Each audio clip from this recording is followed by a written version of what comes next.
Ito na ang Kalbaryo. Hello guys at welcome po ulit sa ating panibagong video. Sa video ito ay susubukan naman natin ang hirap ng daan mula Quezon Province patungong Bicolandia. Ayun ang arko ng Bicolandia. Kasama ng tropang gala ay samahan nyo kami i-conquer ang hirap ng daan para maranasan naman namin ang ganda ng handog ng buong Bicolandia. Ito, I love Candelaria. Hirap man ang mga daang dinaanan namin, ay natagpuan namin ang isa sa mga pinagmamalaking beaches ng Camarines Norte, ang Pulang Daga Beach na matatagpuan dito sa Paracale. Naway mag-enjoy kayo sa unang yugto ng aming Bicolandia ride dito sa Camarines Norte. Sino ang maglalakas sa loob na maglangoy dyan? Yung magta-try siguro dito, baka di na makabalik. Nakasabay yung NMAX, Aerox, M-Track, gano'n no? Ako dito, gano'n yun sa akin. Ay na, imposible yan. Kung superlines ka.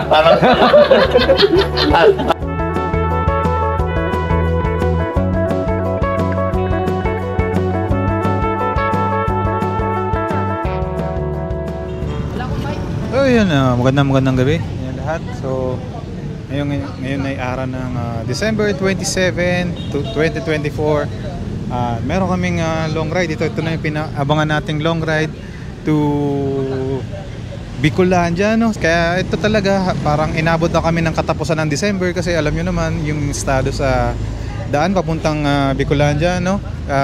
Dahil patuloy pagulan, maraming mga gumuhong mga daan along the way to Bicolandia, at hopefully ngayon ay hindi naman magkaroon ng napaka grabing aberya at tuloy-tuloy aming biyahe ngayong gabi. So tara, samahan nyo kami kasama ng buong grupo. Ayan sila, at tuloy-tuloy ulit kami ang biyahe namin at tuloy-tuloy na ang aming biyahe patungong Bicolandia. Alright. O yun nga pala si Tito Potoy. Shout out mga bossing. Tito Byron, Baywang Venture, shout out, 3 years. di nakita. Ito Jobin. Tito Marco, ayan. Hey! Kevin, ayan, saka yung dalawa niyang tropa. Hello ka muna sa vlog natin. Dali. Hello po. Kita ka ba? Ayun, kita naman. Kita naman po. Okay! Ayun guys, samahan nyo kami ngayong araw na to hanggang kinabukasan sa aming biyahe patungong Bicolandia. Alright! Pasado alas 10 na ng gabi, kumpleto na at ready na ang buong grupo. Kaya napagpasyahan na namin dumiretso na sa aming biyahe. Hindi ko lang alam sa kanila, pero ramdam ko nang tumataas ang aking adrenaline at excitement para sa biyaheng ito.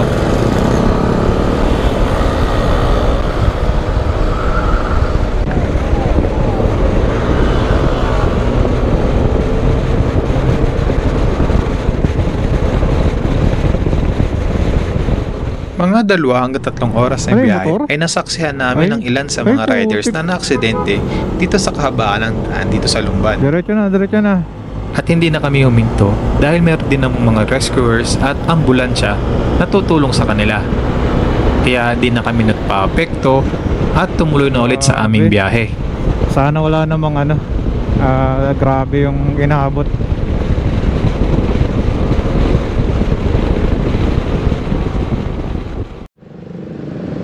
Ito na ang Kalbaryo. At narating na nga namin ang pagbilaw. Tulad ng sinabi ko, dito na talaga nagsisimula ang kalbaryo namin.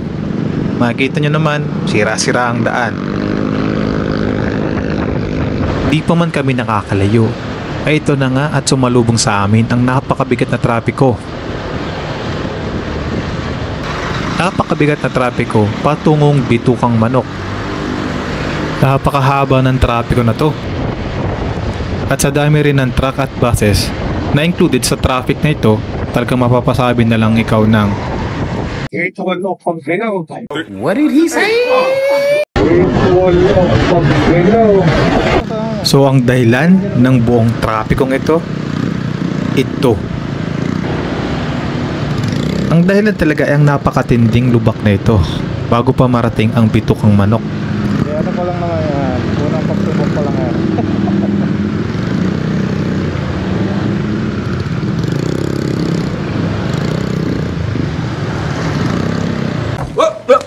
Here I come. Oh, here I come.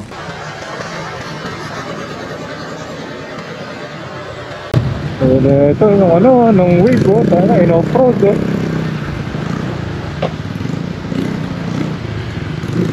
Taker pa yun, no wave.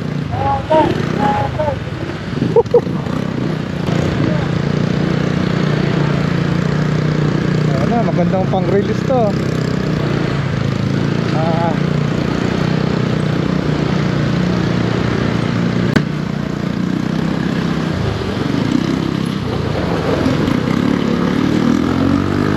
Yun. Grabe.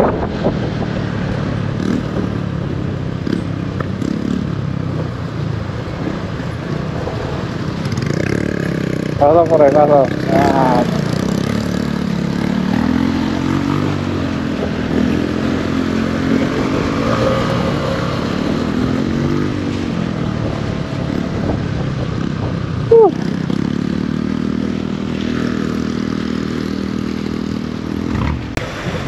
Hoy, yan, nasas ko na yata ito eh.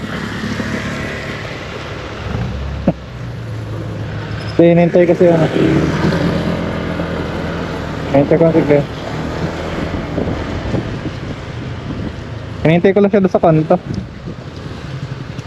Baka mamaya dumiretso siya eh. Dahil nga medyo natagtag kami sa daan dito bago pa umakyat ng bitukang manok, ay napag-decide namin na magkape na muna at magpahinga sandali dito sa isa sa mga tindahan.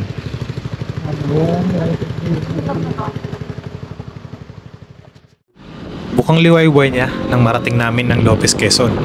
Kala ko nalipasan na namin yung napakatinding trapiko sa pagbilaw. Pagdating naman namin dito sa Lopez ay ito na nga ulit ang sumalubong sa amin. Napakahaba at napakatinding trapiko na naman. Ayan, nakikita niyo po ang Great Wall of Lopez. Lopez King of mga truck.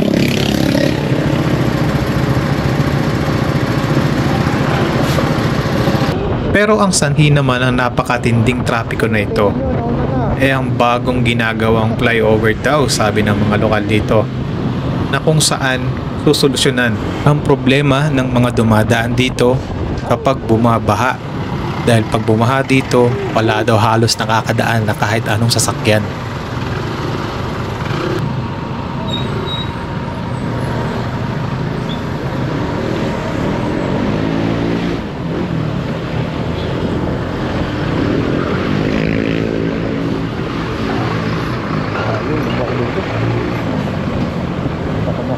Parang maganda dun sa kabila.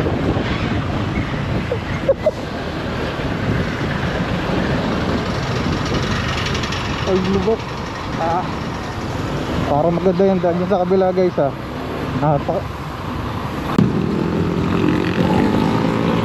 Nakapasok na ba lahat? Wala ba naiwan sa atin?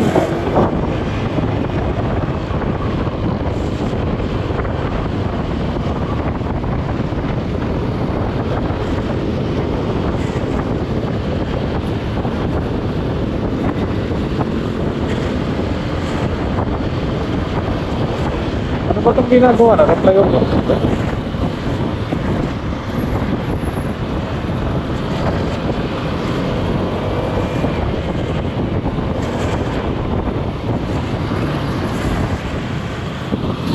Uy, avoid counterflow daw.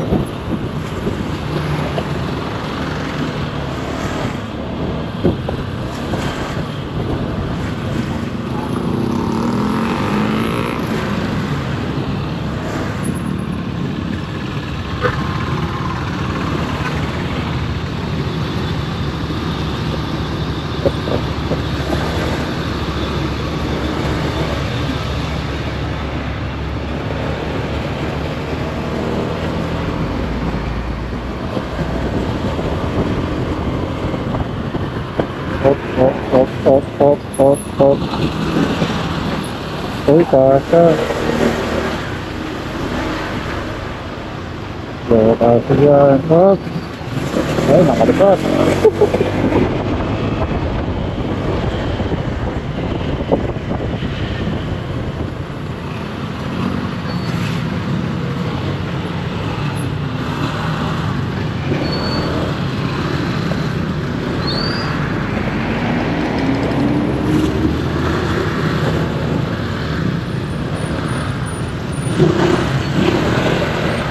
Talaga mag-bounce ka dyan.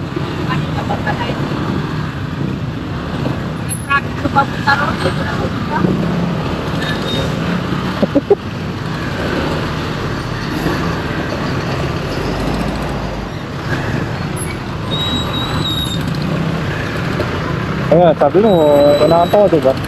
So, ayan, gising ka na ngayon.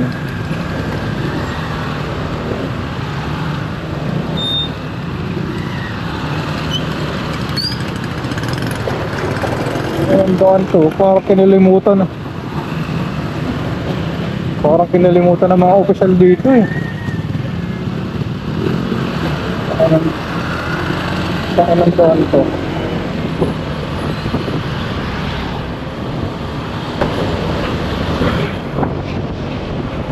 Grabe, kalawag ka.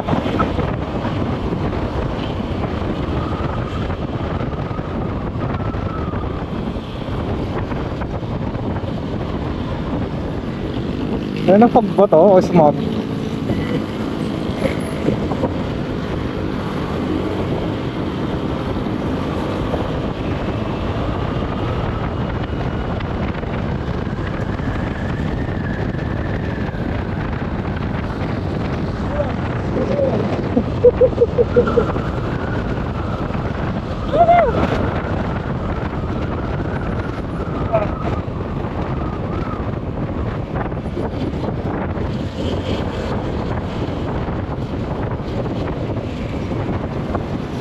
Ina! Ayun.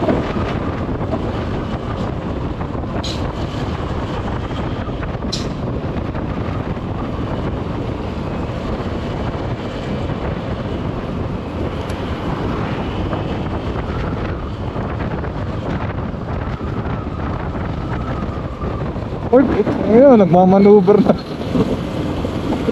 Nagmanuver ng ano yan, no? Pinupo, gali.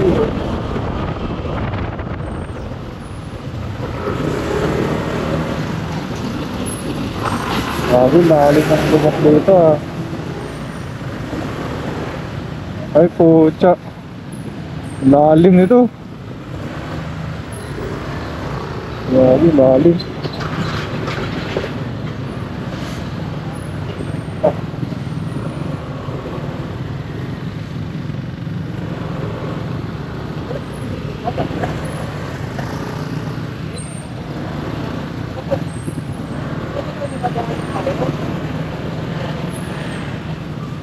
Tangina mo. Ay, layo nun lang pasta ng mayon. Ayop. Sorsogon niya na.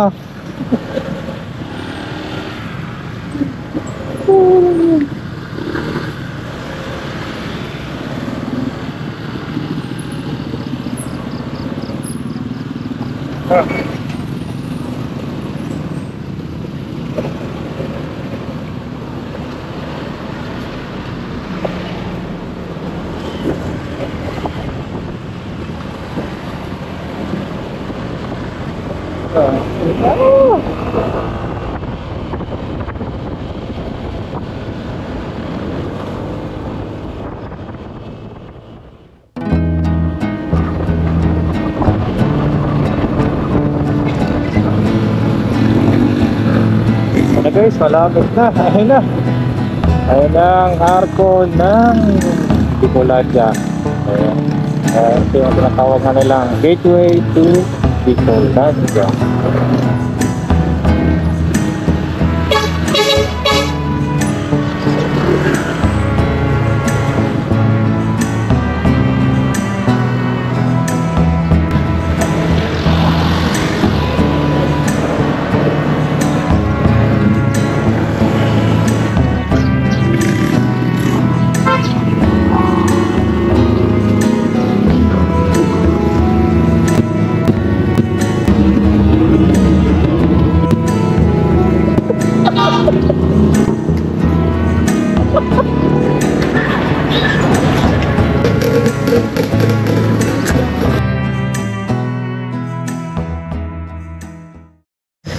So, dito na kami sa gateway to Bicolandia at tutuloy na kami sa aming destination talaga sa araw na ito. So, napag-desisyon na namin na okay. Thank you. So, napag-desisyon na namin na direkta na kami ng Siruma.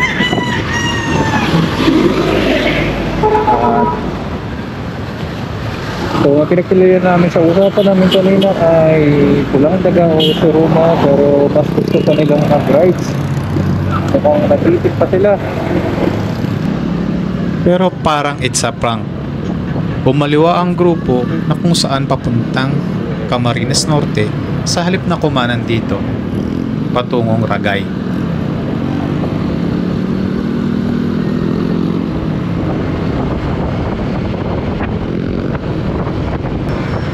At na-confirm ko nga na talagang hindi na kami tutuloy ng Siruma dahil sa lagay namin mukhang pagod na talaga sila. Nakakaramdam na rin ng gutom kasi hindi pa nga kami nag-aalmusal. At malapit na rin magtanghalian. Ika nga, brunch na ito. Dahil hindi nga tayo dumaan patungong Ragay, ay akala namin medyo okay ang mga daanan dito. Marami talagang ayos pero may matitinding mga masirang mga daan dito. Hindi lang basta talagang sira. Madami talaga yung gumuho pa. So talagang napakadelikado ng aming mga dinadaanan na ito. So mangilan-ngilan itong mga ito. Eto lahat sila.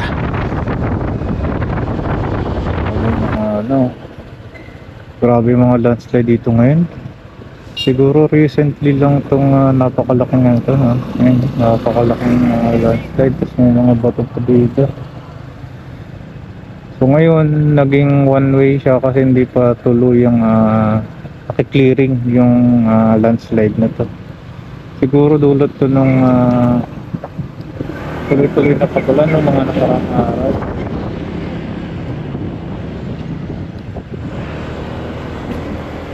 Ano, tuloy-tuloy pa rin sila rather na maglinis.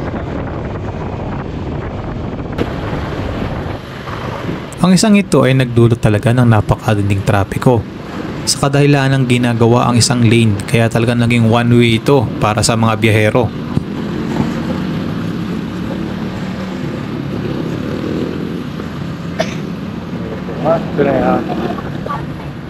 Ito na yata yung bumuo na daan o iba pa yata pala. So ito ay mukhang inaayos yung daan dito. So hindi pa dito pala yung bumuo.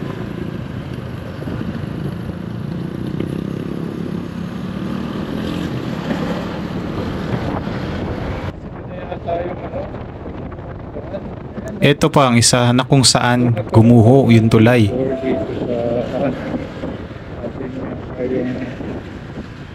Gumuhong daan.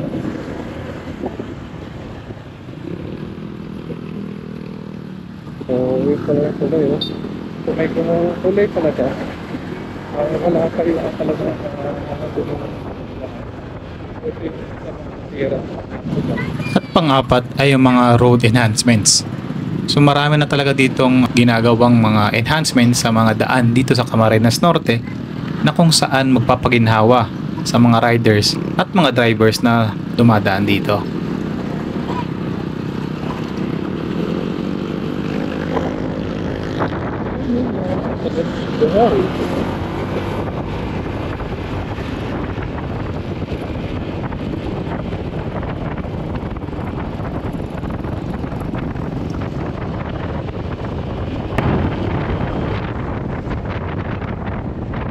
So ito talaga ang pinakamatindi sa lahat.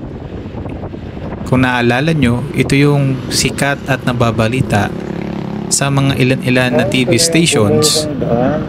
Maraming mga post sa Facebook at trending sa TikTok na kung saan gumuho ang parting ito at walang mga nakakadaang bus patungong Daet.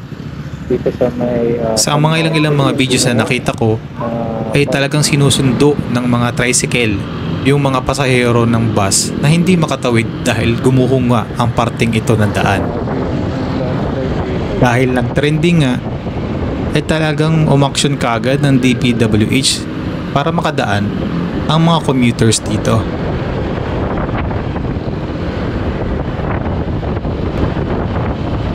Di pa nakakaliw doon sa unang pagguho, ito pa nga ang isa.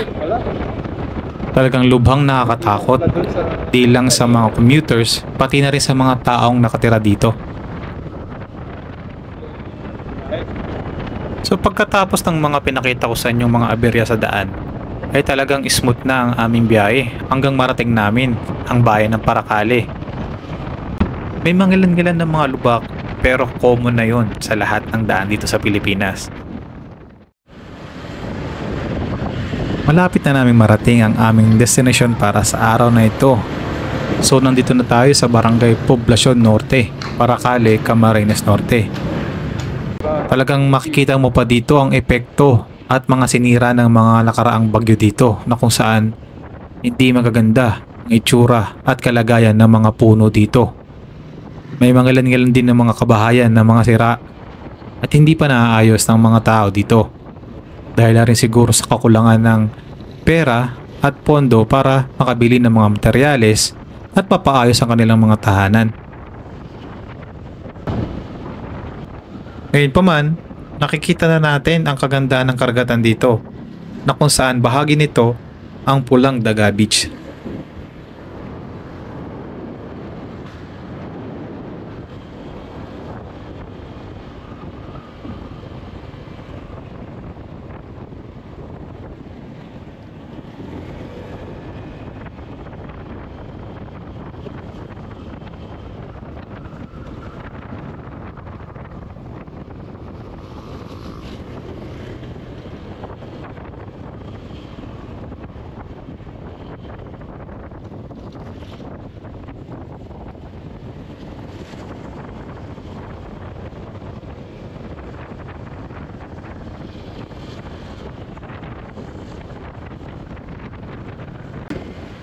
Ganda, no? Sanad na kami sa Malapit na sana yung Pulang Daga Beach, pero napatigil kami dito sa isang port dito sa Barangay Poblacion Norte. Dito sa port na ito matatanaw mo na ang kabuuan ng karagatan ng Paracale. Napakagandang view. Tumigil din kami dito para hintayin yung mga ibang kasama namin na nahuli na. At para sana sabay-sabay na kaming pumasok at hindi na makalampas o maligaw pa. pangalan. Benta Dacia Aki po. Nabudol nila. Yes. Puta PCX ba ito, di ba? PCX. PCX na durug-durug. At ang ating Pinakamalakas. pinakamalakas mag-gas. Impostor na 150. Nakasampu na siyang gas, nakakadalo pala yung ADB. 150 yung gasolina. Pero bababa naman yung gasolina. Mura naman. Mura naman. Bakit tinawala? Alright.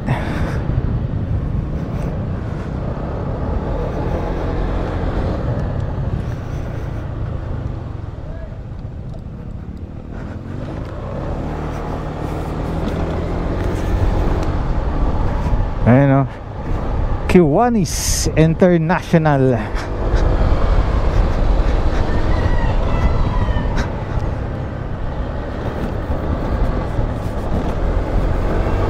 Uy, gago.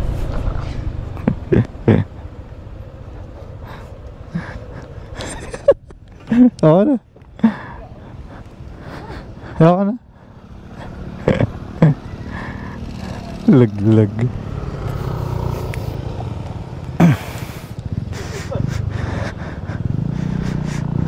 Ba't wala kayong mapa?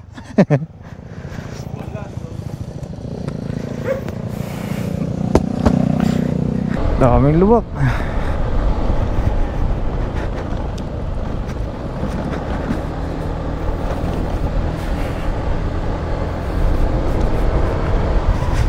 So ngayon, parating na kami sa Pulang Daga Beach, na dito yung natatagpuan din sa Norte. At ito nga yung sitwasyon ng daan dito papunta dun. Medyo hindi maayos. Putek na data.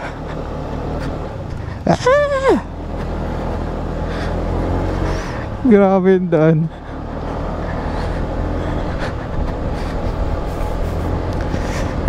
Yun nga lang yung aasahan nyo, or yung dapat expect nyo na madadaanan nyo papuntang Pulang Daga, kung talagang sasadyain nyo to, o talagang mapag-isipan yung puntahan ang Pulang Daga Beach dito sa Cam Norte. Hindi ko alam kung anong mismong bayan, pero mamaya alamin natin kung saan talagang bayan to sa Cam Norte dito sa Bicolandia. So yung iba dyan, kung makakapunta kayo dito ng medyo naulan, ingat kayo kasi medyo maano yan. Saan ba? Dito tayo.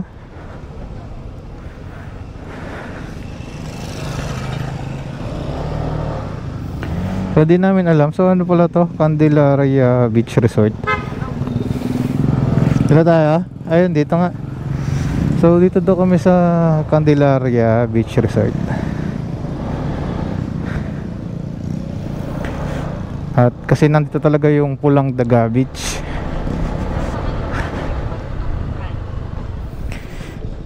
Right, napakaganda dito. Ayun, I love Candelaria. Parang sa Quezon Province lang. So mayroon kasing Candelaria, Quezon Province. So nandito tayo sa Candelaria Beach Resort, na kung saan dito nyo matatagpuan ang Pulang Daga Beach Resort. Ang Pulang Daga Beach pala. So napakaganda ng lugar na to. So hopefully hindi ganun ka pricey yung bayad. So dito yun, no? 10 pitching, small 150, big 200. So di natin alam kung yan pa rin yung price nito. Alamin natin, tanong natin.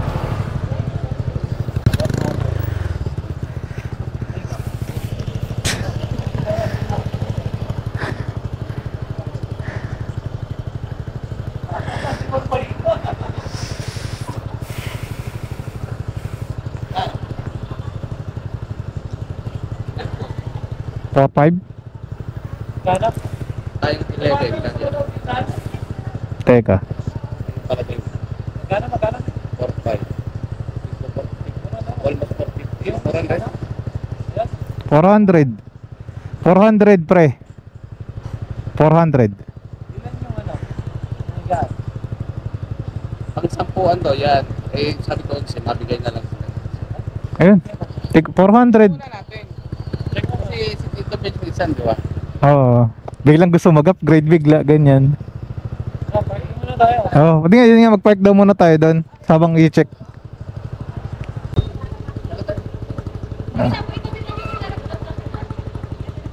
Pwede pa doon?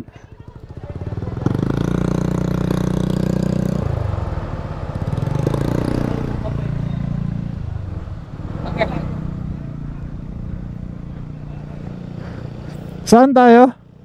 Saan? Ito? Ay, ito. Okay, pasok mo yan, pasok mo. Tirahin mo yan.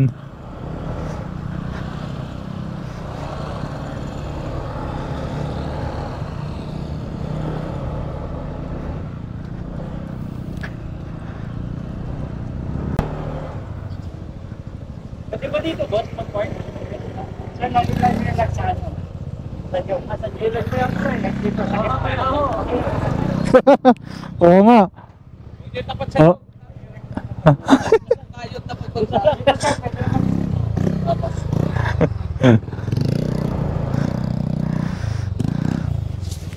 Same price lang doon nga dito ito. Ha? Pero mas malaki daw ang ganun. Mas malaki. Mas malaki to. Kapatid, okay naman may ano ko. May sarili kang ihawan dito, saka bugas sa ako. Hindi naman siya. Ayun sila. Sakto, dito na yung mga magdidesisyon. Eh, mga bossing namin. Bossing! Bossing! 5-0. Diretso muna. Diretso. Si Bulahaw. Buti nga, ganyan na fight niyan. Oo. Ang ina ko nakabilintang bro. Oo, sobrang ingay. Kung yung dati? Oo. Tuwang-tuwa nga, pagpalakpakan. Akala ko mabilis yung motor. Kaya matulil ako kanina kasi nahanap ko yung mayabang eh.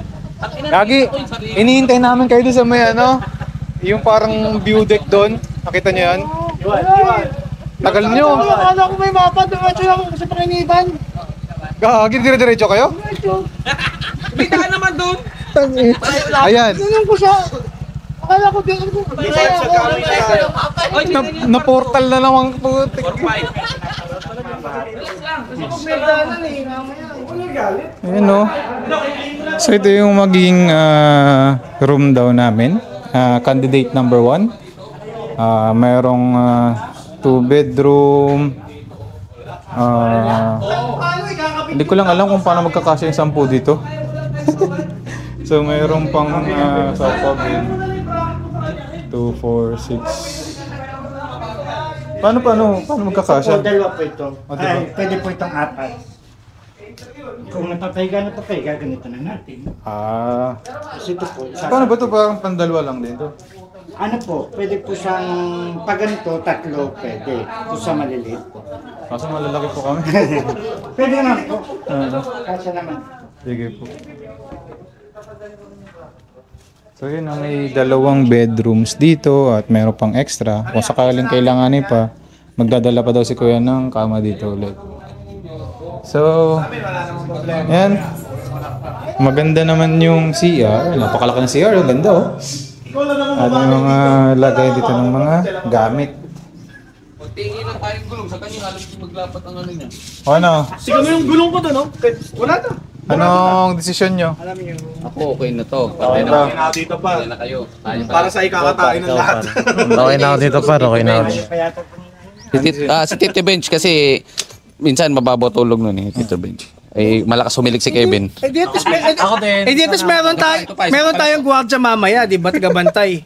Imbis na nilipit ka, tapos ngayon pinagpuyat mo pa. Ikaw ano masasabi mo? Okay lang ako, ya. Okay na daw, okay na. Basta sa lapag si Kevin. Ayun. Sa lapag ka daw. Sisikipang kayo dyan, uwi muna ako sa amin. Bakit mo sinama? Ha? Dapat hindi ka sinama eh. Siya nagkaya sa akin dito. Ano na? Tangin na tropa ko, tinano mo ba? Hindi na ako tropa pala. Oh, sige, joke lang. Tingnan niyo daw. Antok na antok na. Nakarating din mga po. Uy! Uy! Uy! Uy! Uy! Yes! Yes! Yun! Uy, caught in the act yan! Walang ibang sisisihin. Wala ibang sising. Nay, naputol! Ay, putik na biyak. Ano yung ano ko?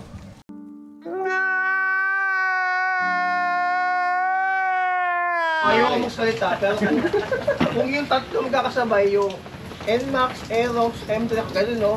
Ako dito, ganun yun sa akin. Imposible yan. Kung superlines ka. Grabe talaga to si tropa. Parang di nalaglagan ng helmet ha. Ayoko na siya, tapos wala ka ganun sa likod niyo. Eto, dumaan, basta ka ganun. Nakandin sa amin dalawa. Tingin siya ganun, ayoko siya. Pero at least kahit anong hirap ng aming dinaanan, kahit anong pagod ng aming pagdadrive, ay ito at nakuha po namin magkulitan, mag-asaran, magpayabangan, at magkwentuhan ng mga experiences namin dito sa daan. Nagkantingan kami, kaya maya, yung ano siya, yung uyo ko. Punta, sunod-buntot ako sa kanya. Ako nun. Umabol din isang aeroplane.